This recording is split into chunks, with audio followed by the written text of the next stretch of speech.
Today I want to address the subject of our actions, our works, and how they relate to salvation. Is our salvation conditional?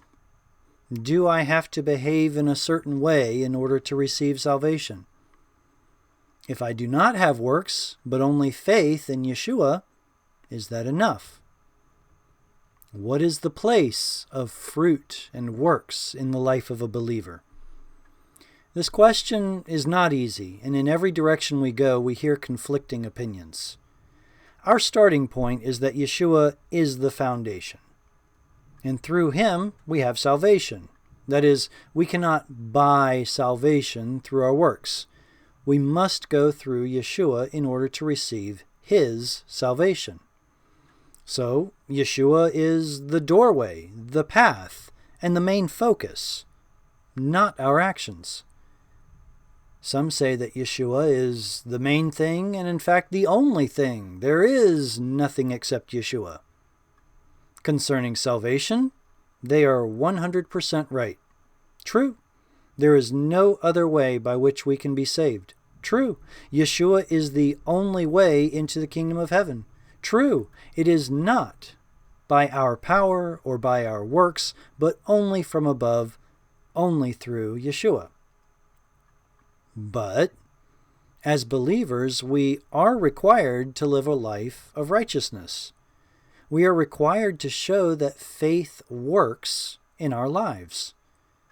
What I'm trying to say is that Yeshua is the way and the life. We must pass through Yeshua, but Yeshua requires from us to bear fruit.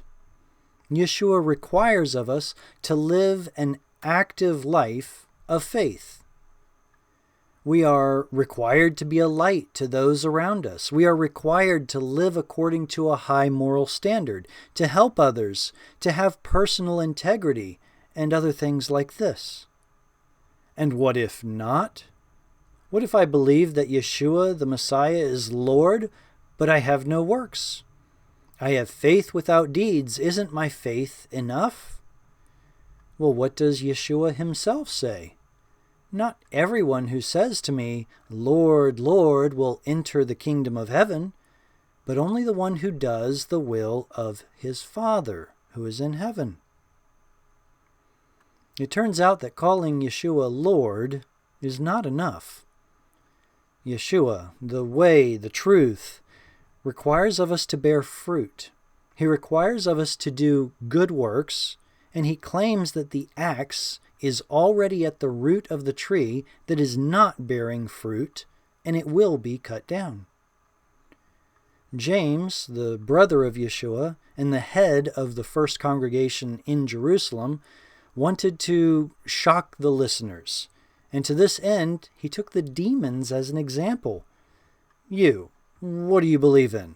Do you believe in God? So what? Even the demons believe that God exists, and they shudder. The demons believe in the existence of God, and they're aware that Yeshua is the Messiah, the Son of the living God, and despite this knowledge, their faith is not a saving faith. Now, how do we put these two parts together, faith and deeds? Yeshua is the path leading to the kingdom of heaven. If we want to be there in the kingdom of heaven, we must take this particular path.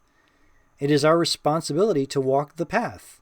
We must actively advance on this path that leads to the kingdom of heaven. We need to conform to kingdom behavior. Judaism sees life and faith as a process or a journey. We don't reach a certain point and that's it, we've arrived. No, we are always moving, improving, progressing in understanding and following God's instructions, as well as teaching others to do the kinds of things that Yeshua the Messiah did.